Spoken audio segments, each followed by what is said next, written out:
আসসালামু আলাইকুম রহমতুল্লাহি ওবারাকাতুহু। সম্মানিত গাইস, কেমন আছেন সবাই?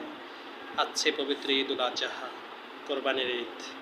আমরা সবাই কোরবানি করব আল্লাহর জন্য, পশু জবেহ করবো আল্লাহর নামে। হ্যাঁ, তাই পশু জবেহ করার আগে নিজের দিলটাকে, নিজের আত্মাটাকে আগে জবেহ করতে হবে আল্লাহর জন্য।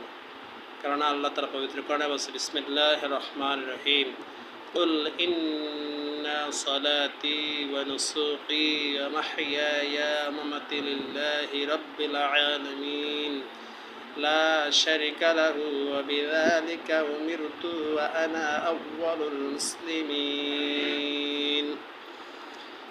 আল্লাহ তাআলা বলছে যে, হে রাসূল সাল্লাল্লাহু আলাইহি ওয়াসাল্লাম, আপনি বলুন, আমার নামাজ, আমার জীবন, আমার মরণ, আমার যাবতীয় যা কিছুই সব কিছু একমাত্র উৎসর্গ করলাম আল্লাহর জন্য।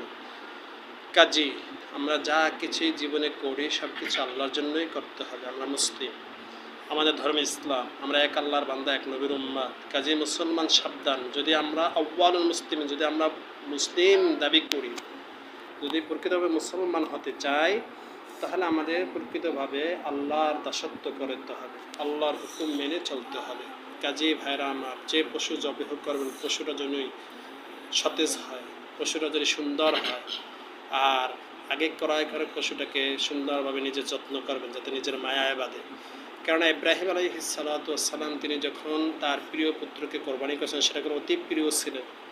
আল্লাহ তাআলা প্রিয় ব্যক্তিটা এবং প্রিয় বস্তুটাই আল্লাহ তাআলা পছন্দ করে। কাজে পশু আগে ক্রয় করবেন, নিজে একটু সুন্দর করে এটাকে পালবেন, খাওয়াবেন, গোসল করাবেন। এতে অনেক সওয়াব আছে এবং অনেক এটার ভিতরে তারতিব আছে। আল্লাহ তাআলা আমাদের কোরবানিগুলো কবুল করুক, আমিন।